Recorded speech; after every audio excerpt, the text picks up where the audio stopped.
Okay, it's musical o'clock. Why? Because we're doing a musical why today. Why would you say? You didn't say dinosaur o'clock last week. I should have. Are we gonna say ma o'clock when we do ma next one? Yes, yes.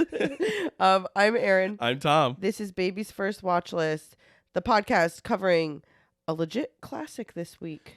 Yeah, we do a legit classic every now and then. Yeah, this is from 1965. Yeah. It's 1965's The Sound of Music. 59 years. No. Wow. Yeah, 59 years, almost 60 years old. That is wild. I actually thought it was older because it was a World War II movie. So I was like, Julie Andrews is still doing the dang thing. still doing Aquaman. Yeah. Just saying no to the Mary Poppins remake so she could be an Aquaman. Yeah, she's doing the Princess Diaries sequel, isn't she?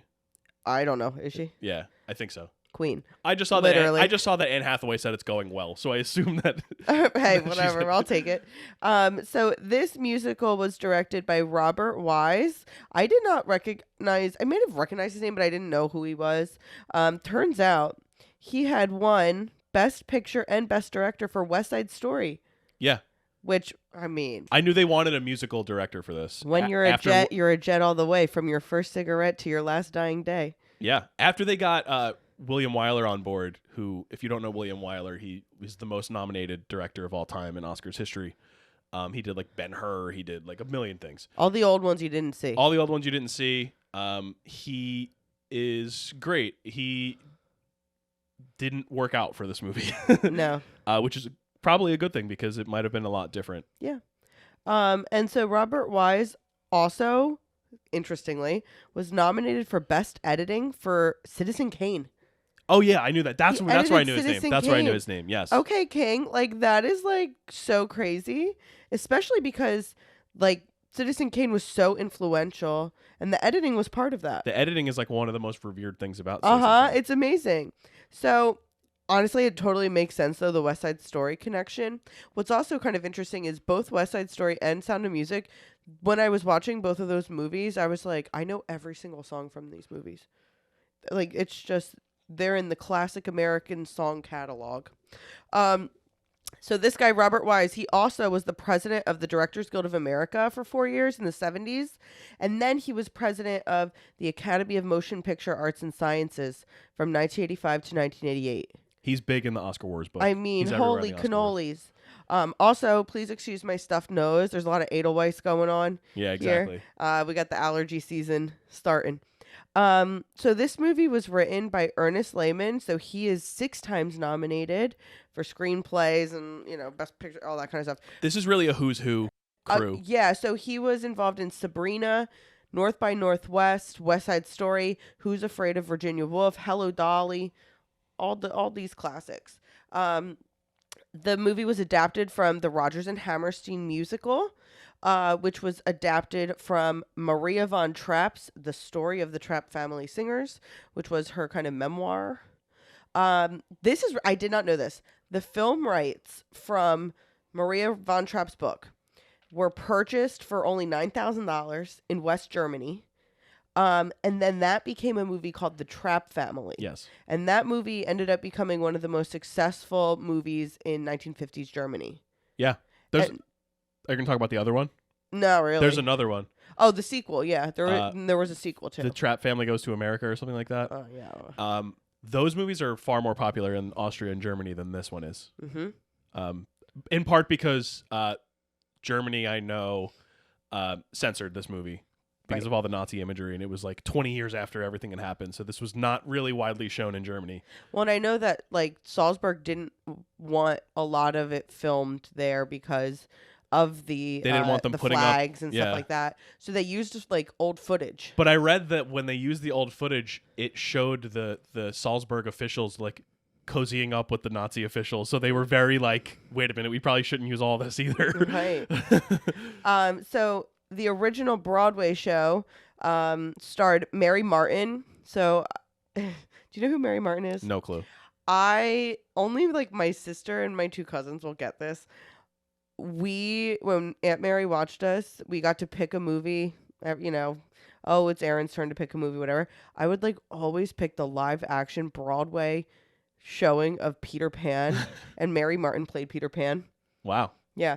And so There she is, the queen. the queen. So when I saw Mary Martin played Maria von Trapp, I was like, yeah, that tracks. You think So Peter Pan could play Maria von Trapp? yeah, probably. Okay. Um, so the original Broadway show won 5 Tonys, including Best Musical after it opened in 1959, and then those film rights were then bought for $1.25 million. Yeah. A little bit more than the 9,000 that Maria von Trapp got. Cinematographer Ted McCord. Which the cinematography was so gorgeous in this movie. Honestly, one of the things I was most not surprised at, but I didn't expect. Yeah, so beautiful. He was a 3-time nominee, but honestly, like all the other movies he was nominated for, I did not know. It's like eyes glazing over like in your head. super old black and white stuff. Editor William Reynolds was nominated for 7 editing Oscars. He won 2. Some of the other movies that he edited were The Godfather and The Sting. He was a big New Hollywood guy. Mm-hmm. He also executive produced like 2 of the biggest box office bombs in history. Incredible. Ishtar and Heaven's Gate. So Heaven's Gate is the one by the guy who did The Deer Hunter, right? I think so. Michael Cimino. Possibly. And it was like, I think Heaven's Gate, yeah, it starred Chris Christopherson and Christopher Walken. That movie is seen as the movie that ended the New Hollywood era because it was such a bomb. And Ishtar, I think, was Elaine May. It was, who did like Mikey and Nikki, right? Yeah. So yeah, I find that super fascinating that he was involved in like some of the best movies of all time, best received movies of all time, and then these 2 movies that were just like absolutely decimated at the box office. Also, before we get too far into this, I wanted to mention this at the top. We have a pretty big announcement on the show coming in the next couple of days, so just stay tuned for that. Follow us on Instagram too. We're gonna put it up there. We're gonna give you all the details. It's good. I think it's good. It's a good change. Yeah. So I just wanted to get that out there now. So yeah, we can get back to what we were talking about. Okay, good, because we're getting to the good stuff now. The movie starred Julie Andrews. What do you know Julie Andrews from? Me? Yeah. I mean, Mary Poppins. Yeah. And Princess Diaries. Yeah. For me, it's Princess Diaries off the top because you grew up. I grew up. I didn't grow up with either of them, really. I was 10 years old when it came out, so she was I always. was 40. No, I just didn't really watch it. Oh my god. I was always a Queen Clarice gal, and then Mary Poppins, of course, and Sound of Music. I mean, she's such a queen. She was excellent in this movie. Excellent, like truly wonderful, just beautiful. And then of course it also. What about Thoroughly Modern Millie? The other thing I think of her is Victor Victoria. Oh, okay. Shrek 2.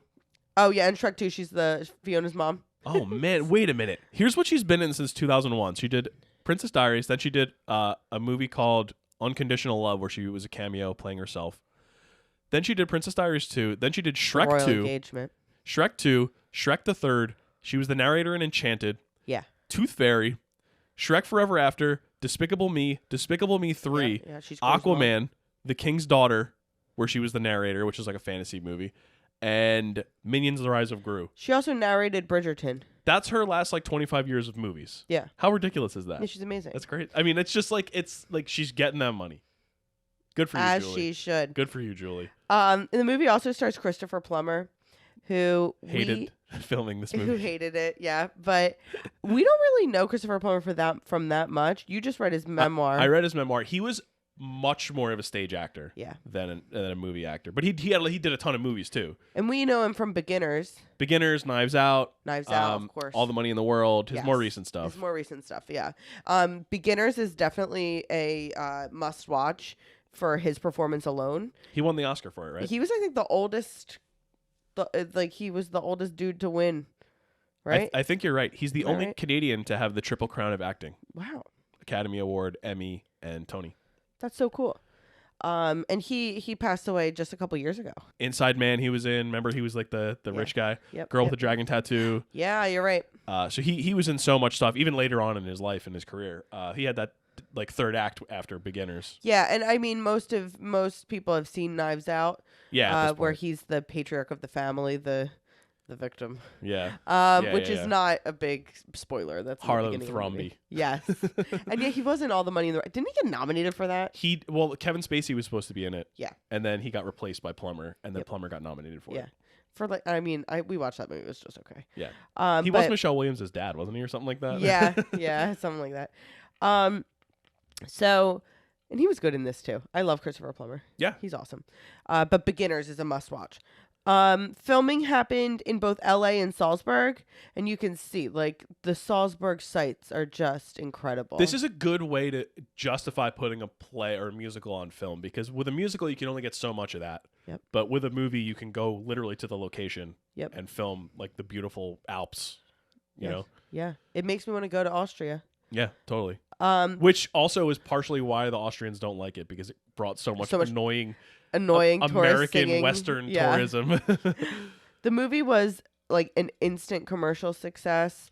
It is like I was going through some of this stuff and I was like, holy cow. It is considered one of the most successful movies of all time. It was the highest grossing film of 1965. A lot of that is because of repeat watching. So this fact is crazy. In some U.S. cities, more tickets to The Sound of Music were sold than people living in that city. So people went to see it a lot, which for a really long movie, that's pretty impressive. That was almost the standard at that time, though. That is true. It like nowadays, oh my god, it's how long? But back then there were a lot of movies that were long, and this one had an intermission. Yeah. Which there was the whole controversy with Killers of the Flower Moon this year, which you can listen to our episode. We talk about it. Yep. How a couple of theaters were actually putting in an intermission, and Thelma, Schoonmaker. Yeah, she got mad, the editor, and Scorsese wasn't happy either, and they ended up getting rid of the intermission. Yeah. At those places. It was the highest grossing film of all time. In the late 60s, Insane. it got that. Insane to think that this, not that there's anything wrong with this movie, but that this was the highest grossing of all time. Do you want to guess what movie it beat, which had the record for quite some time? Quite some time. I don't know. Gone with the Wind. Gone. Another long one with an intermission. Duh. And Sound of Music stayed the highest grossing film of all time to this day. No, I'm just kidding. For 2.5 decades. I think it was 24 years. With inflation, it's still in the top 10 highest grossing films of all time, according to Wikipedia. So it could be different now because so many movies now just like make so much money. And the soundtrack, I did not know the soundtrack hit like this. The soundtrack reached #1 on the Billboard charts. It stayed in the top 10 for 109 weeks. It was actually the second best-selling album of the decade in the UK in the 60s. In the 60s. Right.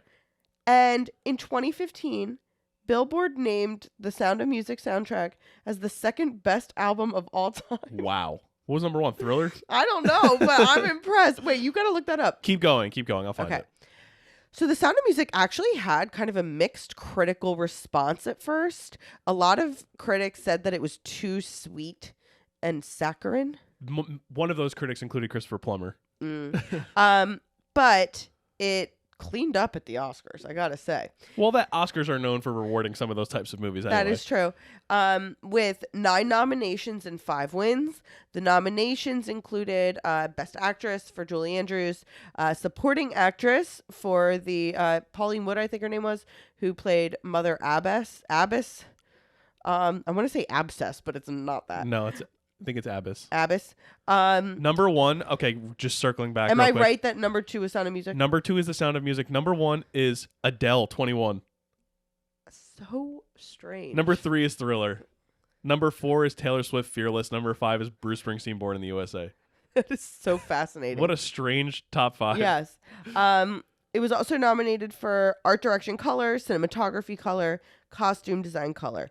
It won Best Picture, Best Director, Film Editing, Scoring, and Sound.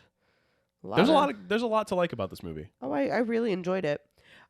Since the movie came out, and as the decades have kind of gone on, it's been in top 10 lists everywhere, especially for musicals. Yeah. It is extremely popular even to this day. We have friends who love The Sound of Music. They did one of those like Sound of Music Live kind of things on TV with Carrie Underwood in the lead role. Okay.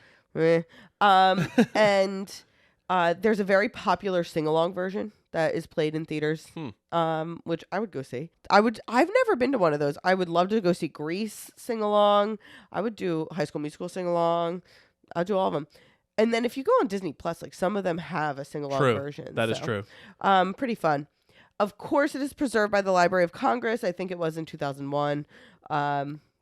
for saw that being too. culturally and significant. Blah blah blah blah blah. Yeah. So there is so much more to The Sound of Music Yeah. that I did not go into. We aren't getting everything in 50 minutes or whatever. Nah. But we will get to the taglines.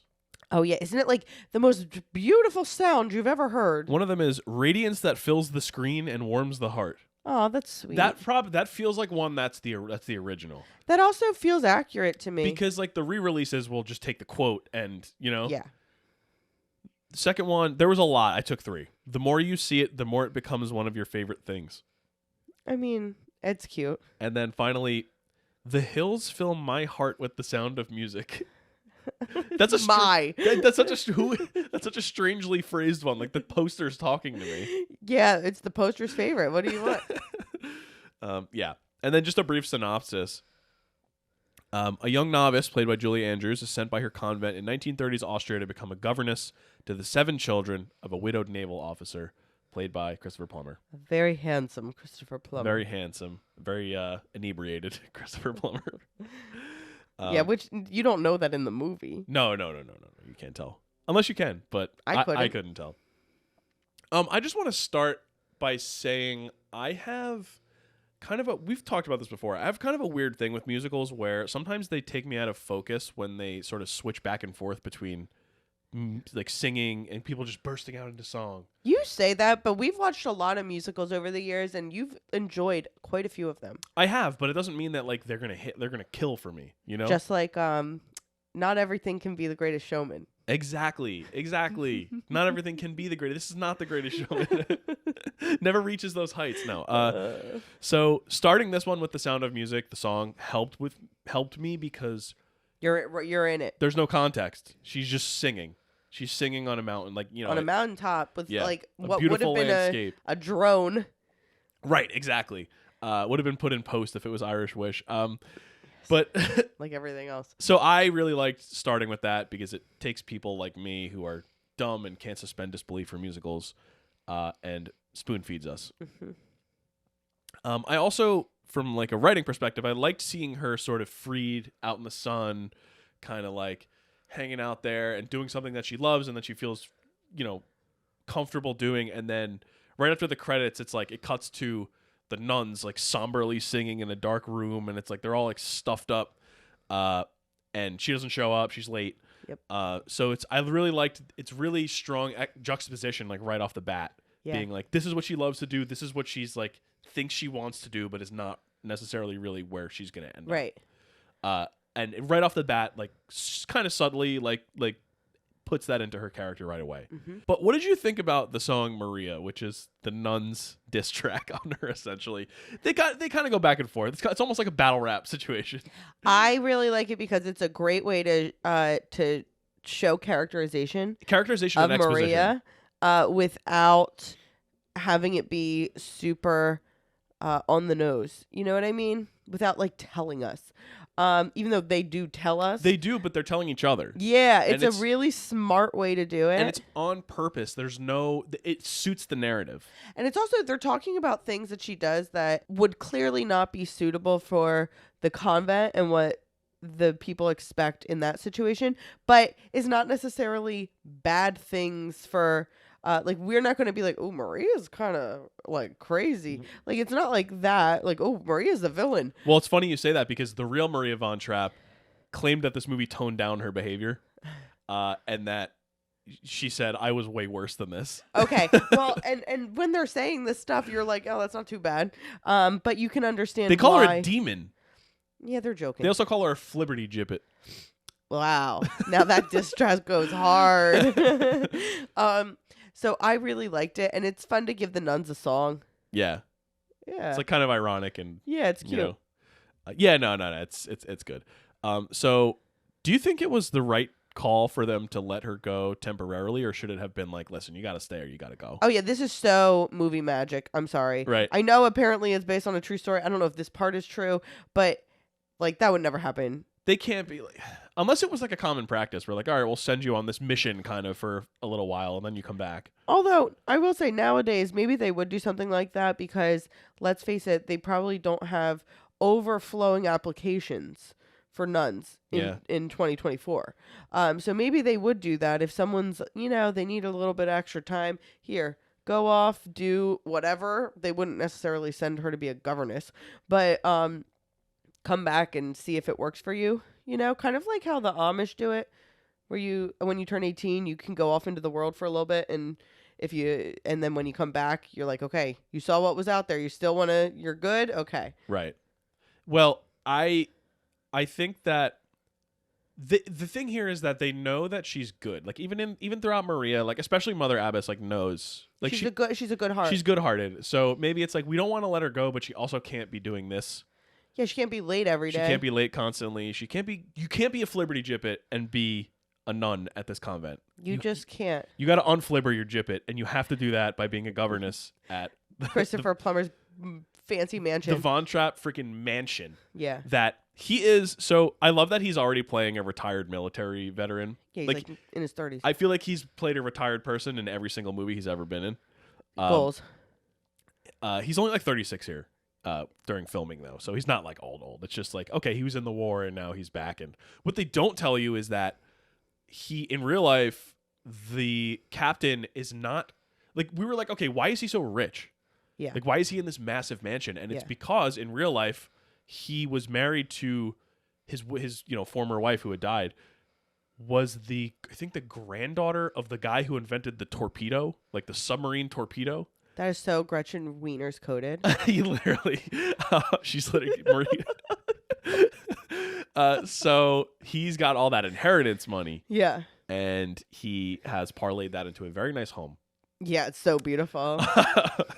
And also very nice rich friends who we meet later on. He does have rich friends and a rich girlfriend. I just wanted to sort of elaborate on here. Like Christopher Plummer, I read his memoir. It's called In Spite of Myself. In Spite of Myself, which is like a great title. The perfect title for his like wry, dry sense of humor book. And he does not give off Canadian to me. No, he's British. Right? Even if he is Canadian, which he is Canadian. He was like, Canadian. He's but like Canadian royalty. Like he's like connected with like. Yeah. Oh, if you look on his Wikipedia page and the like relatives, like Nepo baby. Literally. He really did not like working on this movie. He doesn't really go into it too much in the book because he's nice and he talks really great about Julie Andrews. Yeah. He talks more in the book about how he was drunk all the time and how he was the problem. Right. But if you look at some of his interviews, he called it The Sound of Mucus. He called it S&M. Oh, Christopher. He likened working with Julie Andrews to being hit over the head with a big Valentine's Day card every day.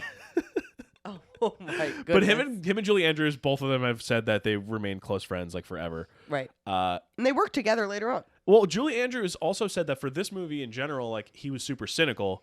And his cynicism helped the Von Trapp character. That works for the movie. It kept him from being too sentimental, and it made his sort of later moments, like when he sings Edelweiss, like it makes that be like a really important moment. And they fall in love. And a really good moment. Also, very little background information apparently was there about the captain, like the real guy. Yeah. So he went to the Salzburg Mountains with an interpreter, and they found Georg's nephew, and they asked him what like the real guy was like, and he was like, "This is the most boring guy in the entire world." Like he wasn't stern. He wasn't like that character at all. He was just chill. He was just the most boring guy in the world. That's really funny. Yeah. But yeah, no, for real here though, like in the house, the cinematography's on point. Beautiful. Like the way that they use the shadows. Yeah, I was gonna say the shadow. Like when she's standing on the stairs looking at him, like it's awesome, and it just feels so grandiose. Mm-hmm. When we have 7 kids, we should have them all stand in the line and say their names. What do you think about the set? What do you think about the kids? I mean, I don't understand. I mean, it's based on a true story, so there were a lot of kids. Although Liesl was a made up. Listen, we're talking. Character. We just covered the Iron Claw not too long ago, so we're differentiating characters from real life. Yeah, of course. Because there was fewer brothers in the Iron Claw than in real life. I don't really understand most movies and TV shows that have a significant amount of kids in it, because it's like, how am I supposed to get to know all these people? Yeah. I didn't know the difference between any of these kids. They focus on a couple of them. Liesl. Yeah. Who's the oldest? Kurt. Right? Wasn't they one of didn't them really Kurt? focus on Kurt. No, but I remembered his one name. of the 2 boys. Friedrich. The other boy. He said, "I'm Friedrich. I'm 14. I'm impossible." Yes. I thought that they were precocious. I think, their bad behavior now would make them stars, like a star students. Yeah, and, like the youngest girl like refusing to talk for like 5 minutes. like, okay, oh, they're incorrigible, Yeah. and it's like, okay, they like made one prank at her, like that's not a big deal. Well, I think the point is like that they're not bad. It's like he's just keeping them in line like this, and like they're fine. Like, why are you doing this to them? Let them like be themselves. Well, and I think part of the thing too is like, yeah, okay, some of the governesses maybe, because the whole thing is like they've gone through like a billion nannies, yeah. and it's like, okay, maybe they're part of the problem, but honestly, how many of them left because of Georg? Yeah, probably Because of Christopher Plummer's character. Yeah. Like, probably more than one. So amongst kids at the time who I guess auditioned to play one of the Von Trapp kids, Yeah. Kurt Russell, I know Mia Farrow was one of them, right? Mia Farrow, Richard Dreyfuss, Veronica Cartwright, the 4 eldest Osmond brothers. And somehow they still managed to pick all characters that like are all actors that didn't end up doing much. Yeah. For the role of Liesel, Liza Minnelli, Patty Duke, Mia Farrow, Kim Darby, Leslie Ann Warren, and Sharon Tate all auditioned or screen tested. Wow. Yeah. Yeah, it is weird to me that this is an American movie. Yeah. Just because it's like it takes place in Austria and the leads are not American, Yeah. and it's interesting. Well, to me. it's one of those things where it's like, why do they all have like British accents? Yeah. Like they're Yeah, right. they're all in Austria. Yeah. Why they would just be speaking Austrian? There's so many movies like that. Yeah. But that did go through my head during this movie, but whatever, it's fine. It's not supposed to be that type of movie, No. so of course not. I'm okay with it. Then Liesel has the 16 going on 17 with Rolfe. We were like, she was like fraternizing with him, and she like sneaks out from dinner, and she like goes Yeah, out to the talk to him. gazebo. And we were like, is this guy a Nazi? Yeah, and It he turns is. out he is. He is. Red flag. Yeah, big red It's flag. maybe That's a hard no. One of the biggest red flags. Yeah, it might If not be the- the biggest red flag. If not the biggest red flag. We were like this, and we were like, these characters are cosplaying teenagers. Like, there's no they're so way. old, and they were. Yeah, they were like 23 Yeah. and something like that. I was like, they do the song. Apparently, she did this on like a broken ankle or something. Wow. Because she had hurt herself and she like fell through one of the glass panes. And then like a few days later, like they reshot it later on, and she said that because they digitally removed it in the DVD release, and they hid it when they were doing it before that. Yeah. People don't believe her when she says that. That's really funny. Yeah, and then so they finish the song, and then I wrote, Rolfe grabs a smooch and then sprints off into the night like the groundskeeper from Get Out. It's so funny. He just sprints off like into the abyss. What are your thoughts on My Favorite Things? Which of course like they reprise throughout the movie, and it's like in the little overtures like in the opening credits. It's like that's like I think the one that they were pushing to be the big song of the Well, movie. Ariana Grande did a little song. Yeah. Like it. I love it. I love it. I love these songs. I know that they're all kind of, it's weird because they're all sort of similar. This is the exact type of musical soundtrack that I don't like. Yeah, but every song's a hit. Every song is famous, and I like them. Well, this actually brings me to my first question, which is like, what is your favorite? And maybe we could talk about least favorite song in this movie. There's a couple that are kind of, there's like 2 near the end that I didn't really know, and it turns out that those are the 2 that were written for the movie. But I want to know what or any that you like either is your favorite or ones that you just actually did not enjoy. I think Do Re Mi is kind of stupid. Yeah. Yeah, but it's fun. I get the point of it. She's like teaching them to sort of like hit certain pitches and Let's do go, all children. and that's sort of their like bonding song after My Favorite Things. And they're going through the sights of Salzburg, which is cool. Yeah, which it's a fun scene. Yeah. But like if I'm just like, all right, I'm throwing on shuffle, like Do Re Mi pops up, skip. Yeah. But I will say that my favorites in the context of the movie, I think my favorite is Edelweiss. That's my favorite. Just the way that it comes in and how like important it is to the captain, and then you get a second of Maria's kind of singing it too. I think the kiddos sing a little bit. I think that's the best one, but that's also the one I learned on piano. Oh, really? Yeah, that's my favorite song that I ever did for a piano concert. Wow. Edelweiss. That's a high bar. Yeah, C is for cookie. I also did one year. My or favorite. Did Kaylee do it? I don't remember. my favorite things is probably the one that would get stuck in my head the most. These are a few when the dog bites. Yeah, that's a good one. Yeah. When Um, the bee stings. yeah. Sound of Music, of course, is great. Climb Every Mountain is sweet. Yeah, pretty good. Yeah. And that one's got, the Mother Superior character singing it. So that's kind of sweet. What else is there? There's lots. What about 16 going on 17? It's kind of dopey. It is a little bit, It's though. dinky. Ding, ding, ding, ding. Yeah, that is true. And also, I don't like either of those characters. So Yeah, honestly, I was like, Liesel, you need to stop. Like, you're 16. Like, stop wearing the matching outfits, but also wanting to date this very questionable fellow. Like, yeah, no. no. So those aren't my favorites. Maria's good, like we talked about. Yep, that one's good. There's also some that don't have Wikipedia pages. Even I Have Confidence. Yeah. The hymn from the beginning. That one slaps. The Lonely Goat Herd. When they're is that what they're singing when they're in the boat? Something Good. That one was written for the movie. Okay. And So Long Farewell is good. So long, farewell. Yeah, that one's good too. Yeah, I actually like that one. I'd put that one up there. Yeah. Imagine you were at a party and like the host brought out his 7 kids and they sang that to you. And the one's like crawling up the stairs because she's like pretending to be so tired. I don't think any of our kids, our friends, are gonna have 7 kids. I don't know. We'll see. So far, we're at max 1. 1, 2. 2 for us. Yeah. Oh, and actually, no. We just had kids who friends who that had had their second baby. So, yeah, we'll see. We'll let you know in 10 years when we got a Von Trapp crew. Yeah. So then, like, there's the Baroness and Max. Yeah, all right. I especially like the Baroness in this. The Baroness is like, I wrote down. The Baroness is like Meredith Blake from The Parent Trap. Literally. But she ends up having a good heart. But she also was a little manipulative. Oh, well, first of all, she was the reason why Julie Andrews left.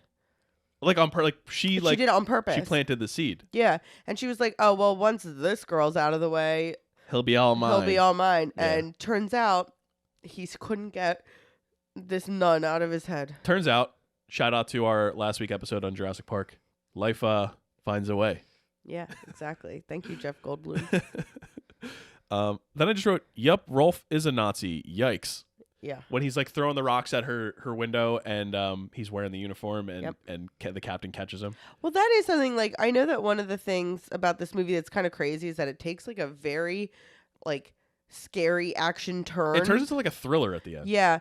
And a lot of it's based on the occupation of Austria by the Axis powers and of Germany. And because this happens right around World War II.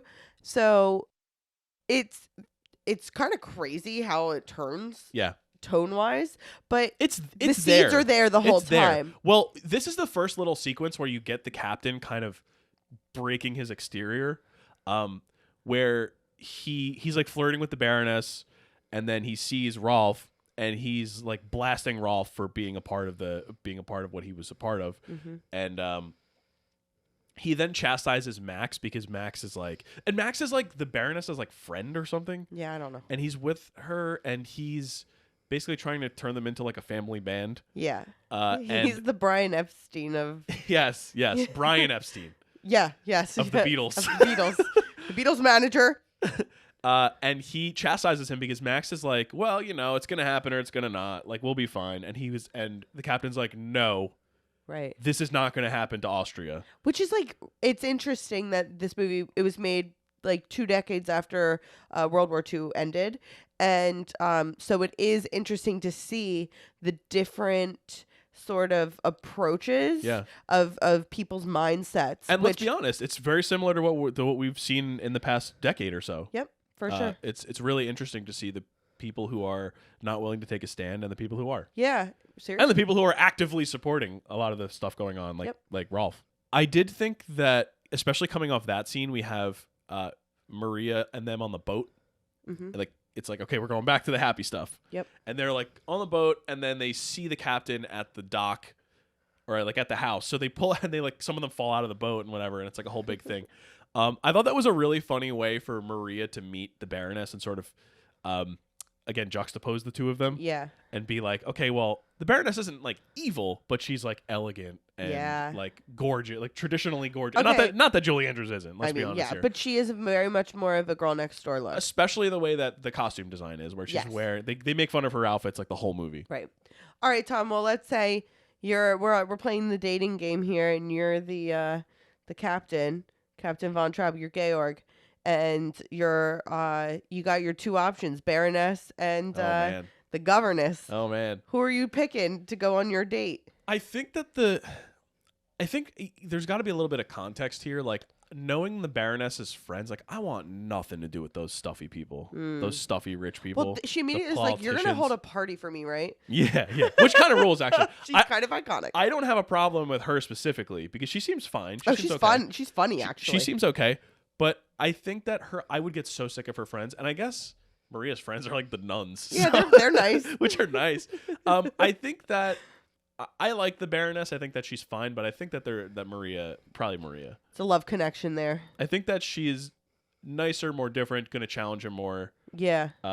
In productive ways. Yeah, and she's got a little spunk to her too. She does, you know. And it's not like she's annoying. She's not really. She's just earnest. She's very earnest. Plus, there's something to be said for her really focusing on really liking his family. Yeah. And that's something that is important. If you have a family that the person that you're with gets along with them and actively enjoys being with them. Yeah. The Baroness tolerates the kids. There's a scene where she's trying to play a game with them. Yeah. But you could tell nobody's into it. It's not her instinct. Whereas it's definitely which Maria's that's instinct. okay too. Oh yeah, again, but, no issue with the Baroness. But in this case, other than her slight manipulation of Maria, but yes, she's not terrible, is what I'm trying to say. But I think that Georg seeing Maria and how she was with the children definitely helped his perception of her. For sure. And Julie Andrews, during shooting, in order to kind of entertain all the kids, was singing Supercalifragilisticexpialidocious. Yeah, because she had just filmed. It hadn't been released yet. They thought that she wrote the song for them. Iconic. Imagine that's and it's like one of the most famous songs in the history of movies. Awesome. And they thought it was like specifically for them. Yeah, I love that. So, piggybacking off of that. Then wait. Also, hold on. Do you know how to spell supercalifragilisticexpialidocious? Go ahead. I might get it wrong now. SUPERCALIFRAGILISTICEX. Keep going. Wait, supercalifragilistic XPAL. No. IDODICIOUS. Very close. I'm not going to go through all of it again. But you were very close. You missed like the last a couple letters. Yeah. Not bad. Yeah. What did you think? So they go on and they do that puppet show. Yeah, that was weird. And it's like a yodeling scene. Yeah. Who made those puppets? Like, I know. No, I do know. I know the real people. Oh, no, okay. they said it afterwards. Max had, they said it was some guy. Max is a puppet guy? No, but he knew the puppet guy. Oh, okay. And they're like, can we keep these? So, meaning, they bought it or they rented it from this puppet guy. Oh, okay. That's fair then. I missed that. Because the real people who made them were, the premier puppet people of the day. It was they were really cool looking. It was either like a husband and wife or like a brother and sister or something like that. But they were like the puppet people. The puppet people. The puppet people from the 60s. But the other thing is, when did they have time to synchronize these dances? Like, the puppets are dancing at the same time. Yeah, they do a good job. They're moving around. They only became, friends with her, 2 days ago. Maybe they're just prodigies at puppets. That's what they should have been doing the whole time. Forget about singing. Then the kids come out to say goodnight to everyone at, the party or whatever. Yeah. And they're parading them around like Oompa Loompas. Yeah. And they sing, So Long Farewell. So Long Farewell. Then we kind of get more into there's a bunch of pro-Nazi party people at the big party. Yes. And that is another scene where Christopher Plummer is they were like, oh, he wasn't being very nice to the Nazi guy. And he also had the Austrian flag up. He did. Instead of the Nazi flag. Didn't he tear apart the Nazi flag? That was later. Oh, that's yeah. later on. That became a whole meme. Oh, did it? Oh, yeah. I wrote, is there anything hotter than Christopher Plummer tearing apart the a Nazi answer is flag? no. Totally not. That's a whole thing. I didn't know that. It is. He calls out Rolfe and then Max and then that guy at the the guy at the party, and they were like, "Oh, you sound like you're." He says something to him. Oh yeah. And then he turns around and he goes, "Oh, I didn't mean to sound like that. I meant to accuse you." Yeah. Where he says, "Oh, thanks for the compliment." He's like, "No, no, no. I meant to accuse you." I was like, "Oh, Christopher Plummer." He said, "Listen, shots fired. Yeah. Get at me." Yeah. And then at the same time, kind of the Baroness is sort of influencing Maria to To go leave. back Yeah. go back to the convent. Because she danced with the captain at the party. And Oh it was yeah, and like, that's where they felt. You could tell they were in love. and the Baroness was like, "Uh-oh." She's like, "Here, I want to live in this mansion. I just don't want to party. I want to live here." Yes. But then we get like again, we're talking cinematography again, like a really great shot of her leaving through the front door that like mirrors when she came in. It's like the same setup, the same composition, and an empty hall, even though there's a party going on next door. It's like it's almost the exact reverse shot of when she comes in. And I thought that was really, really awesome. Oh, there's something else from the Baroness, not in that scene necessarily, but that is definitely Meredith Blake from The Parent Trap. Yeah. Where Max asks her what about the kids, and she's like, "Well, they do have boarding school." Yeah. I gotta do like a side by side comparison of Meredith Blake and the Baroness from this movie. So then we get an intermission, which I did not expect. Yeah, it was a long intermission too. It was. We fast forwarded through it. You're like, all right, let's get this moving. It had a lot of like reprises of the songs and stuff like that. As you mentioned, we talked about this in the Killers of the Flower Moon episode. Did this movie do anything to change your opinion on that, or you think like sort of movie by movie basis? For what? Long? For intermissions. Oh, intermissions? I like an intermission if it's planned. And that's what I know Martin Scorsese It was the issue and Thelma, with Killers, that there was no intermission planned. And I don't think it matters either way. I think that it's the choice of the filmmaker. I think it helped in this one. In this it one, was a good choice. And I think they had a really good moment to break. Because that was when it happened. Same with Gone with the Wind. They do the same thing. There's Okay. a really good moment where the movie almost feels like it's in two halves. I've never seen with Gone the with burning of Tara. It's like a whole thing, which is the house that she lived in. And so I really liked that here. But I also, like Killers of the Flower Moon, I gotta say, I was riveted throughout the whole movie, and there's not a point I don't think there's a logical spot.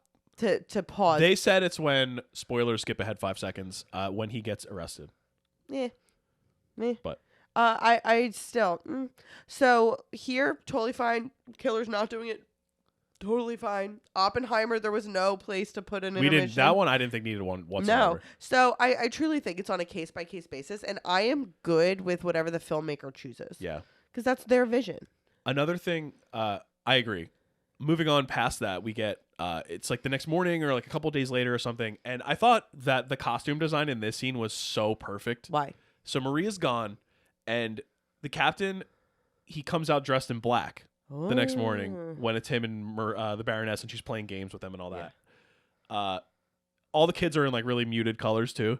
That was like a moment where I was like, the technical aspects of this movie are so on point, which is something that I didn't expect. You know, Yeah. like I thought it was just gonna be a musical, whatever, Fun musical. Yeah, Yeah. but like really, really well done filmmaking there. That's beautiful. On that note, is the captain a good dad?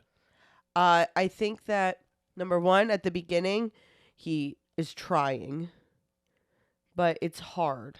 And so for him, he is relying on what he knows, which is being in charge of a military situation. Right. And so that's what he falls back on. Is it the best way to parent? My argument would be no.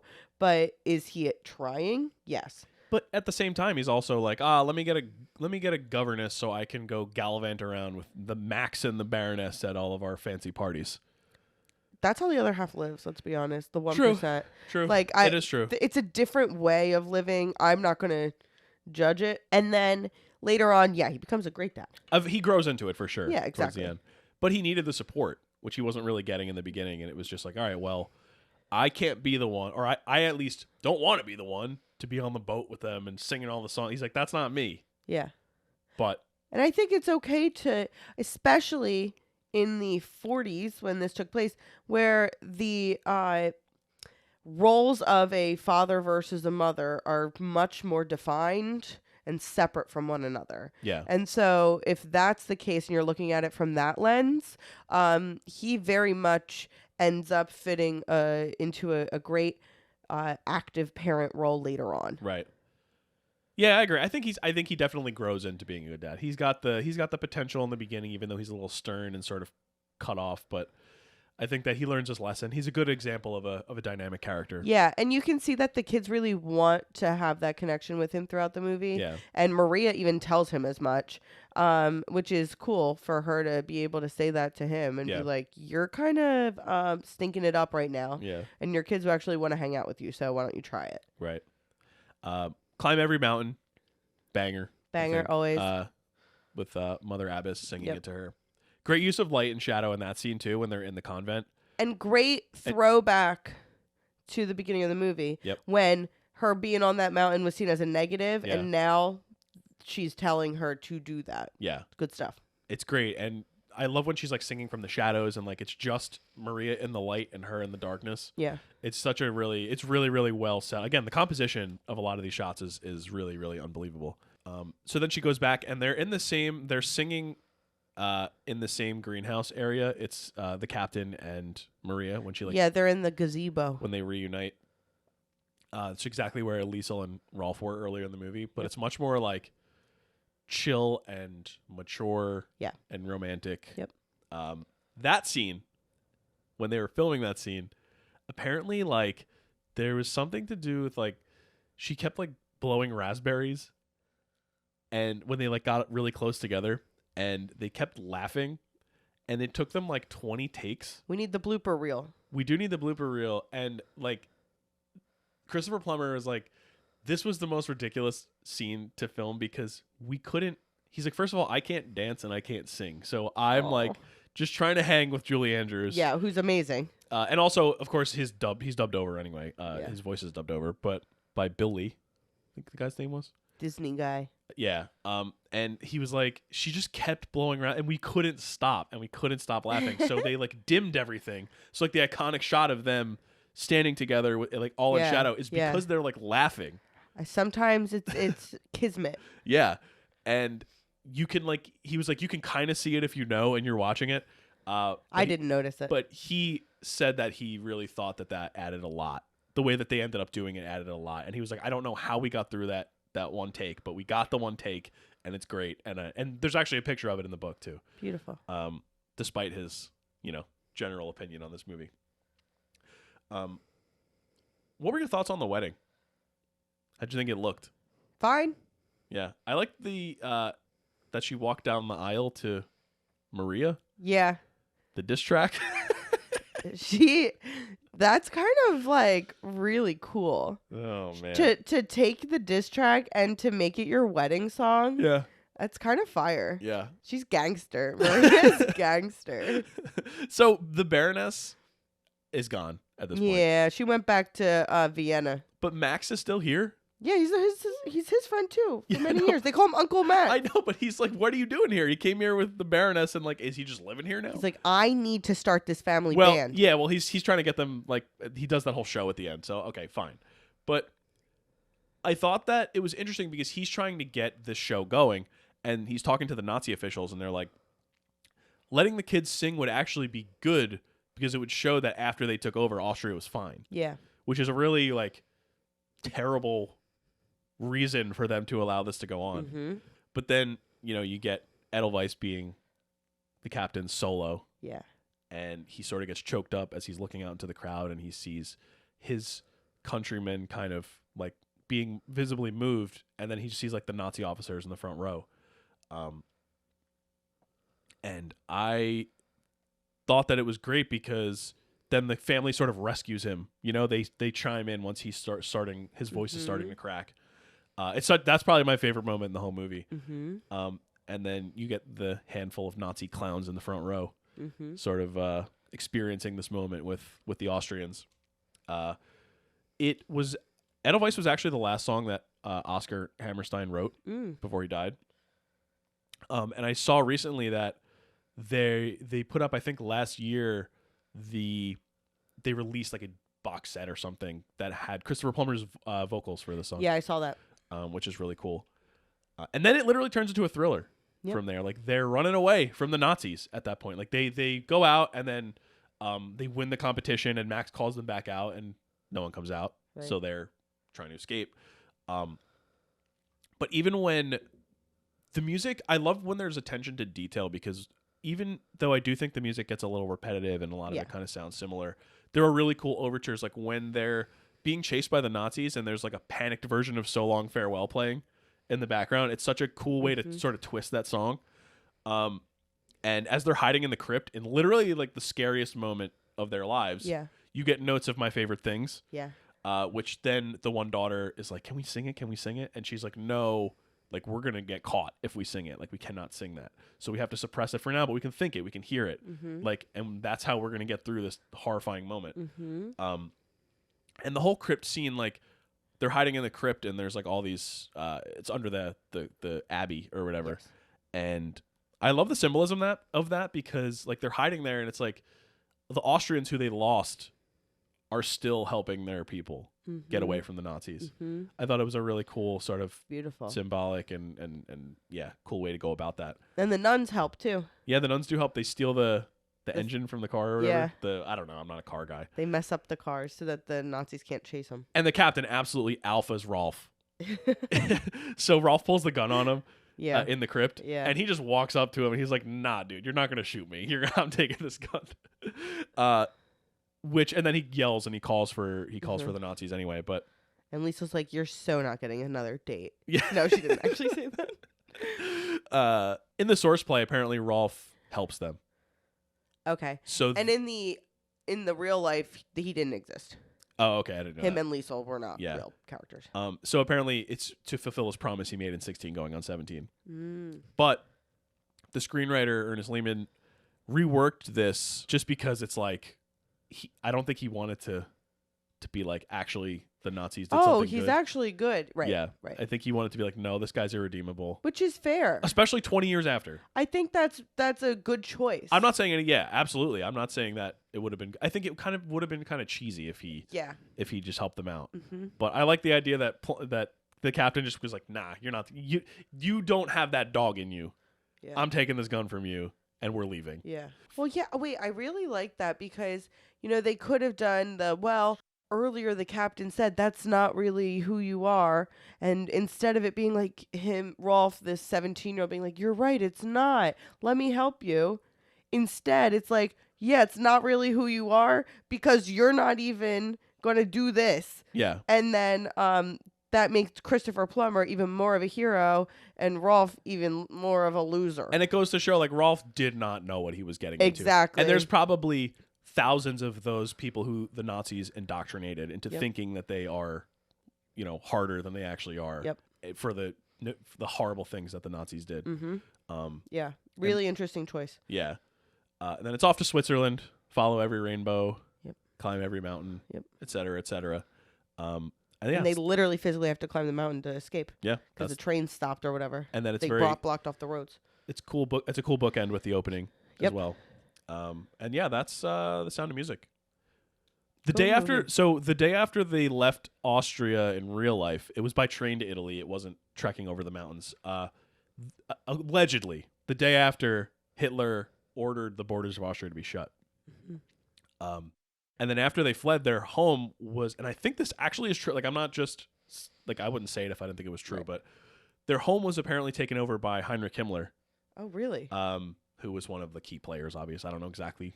Some of them, I don't know a lot of them, but, and Adolf Hitler, like, was there. Wow. Like, he went there a lot. Wow. And, yeah, as I mentioned, too, the movie was heavily censored in Germany. Virtually all of the Nazi overtones were taken out of it. Eventually, it was restored, but it never really scored any traction. Interesting. In Germany. Wow. I thought it was great. Yeah, I really liked the movie. And I think that it is one of the best musicals out there.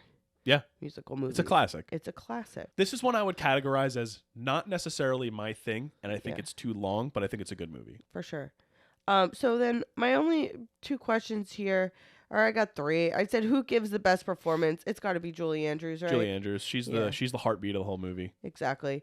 What are your favorite and least favorite things about the movie? You like it. Tell me what you really liked, and then what was less successful for you. What are some of my favorite things about The Sound of Music?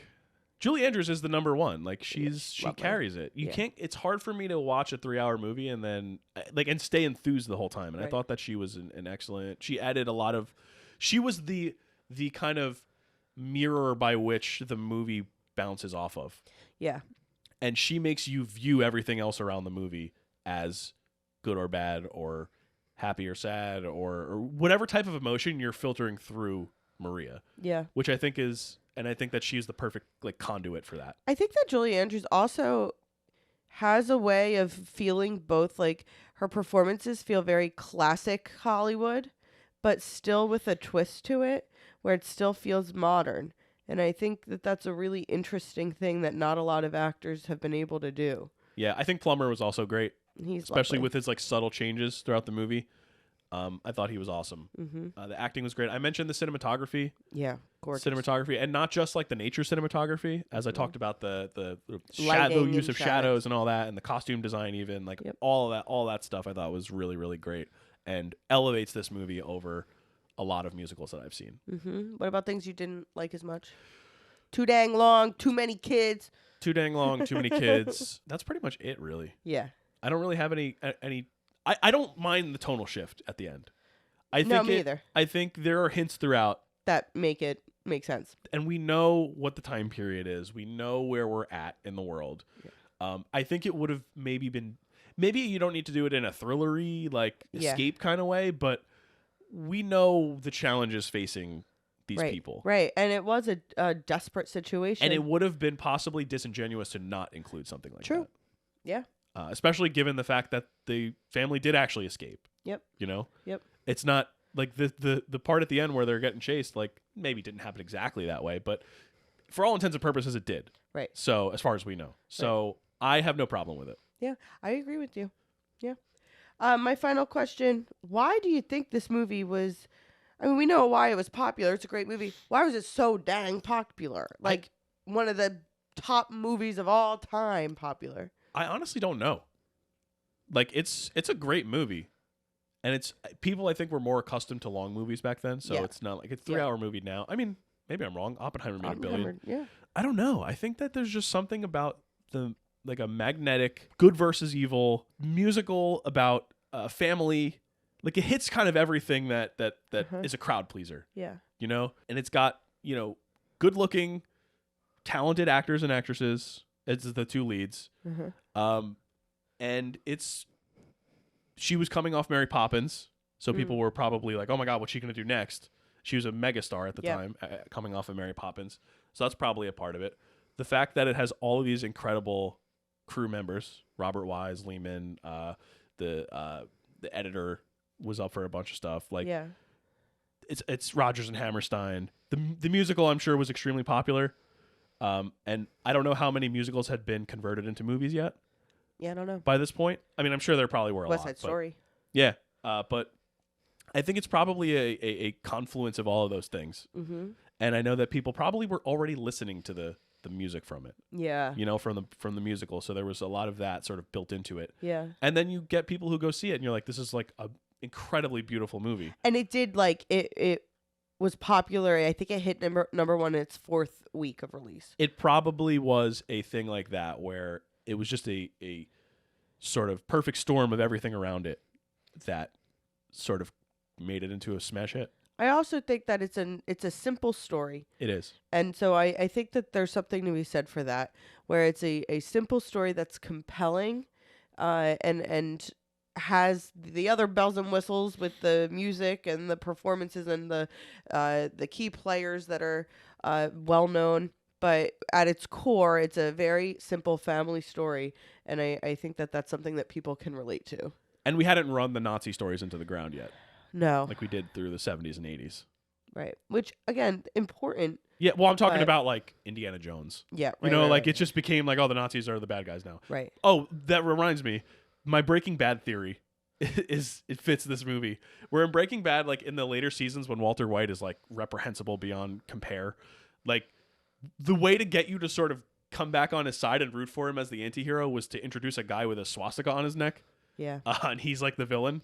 Like the Nazis are like automatically the villain, like period, and rightfully so. Yeah. And in this one, that's exactly what happens with the captain, because you get the captain who is You're like he's kind of mean. He's kind of mean, and like he's the only person in this movie that's really puts a damper on anything, besides like the couple of nuns who we meet in the beginning. Mm-hmm.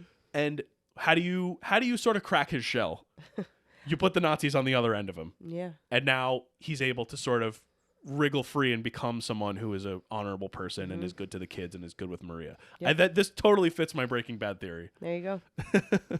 So if you're writing something and you want your character is not a good person and you want them to appear to be a good person, just put the Nazis on the other side. Yep. Yeah. So I think that's a good spot to wrap it up. All right. Thank you for listening to our Sound of Music episode, and stay tuned for our announcement. It's going to come either Wednesday or Thursday, so this is going to come out Tuesday. Please stay tuned. Please follow us on social media, because we're going to have a lot more to come regarding our announcement. Mm-hmm. And yeah, so next month we're going to be doing Anyone But You. Yeah. Ma for Mother's Day. Woo. Then we're going to be doing Toy Story 2 to sort of come full circle from our first episode as we near our 100th. Mm-hmm. And we're going to do Swingers with Uncle Robbie, who was around way back in our Shining episode. Vegas, baby. Vegas, baby. And then the first week of June, because it's going to be our 100th episode, we're going to just announce it now. It's going to be one of our favorites of all time. Pop star, Never Stop, Never Stopping. Top 3 all time. Top 3 all time, not 3. Not 3. Top 2, not 2. It's the best movie. No, it's one of our favorites. And we hope you will watch those, or you've seen them and you like them. And if you don't like them, listen anyway. So we will see you next week for Anyone But You. Okay, goodbye. See you later.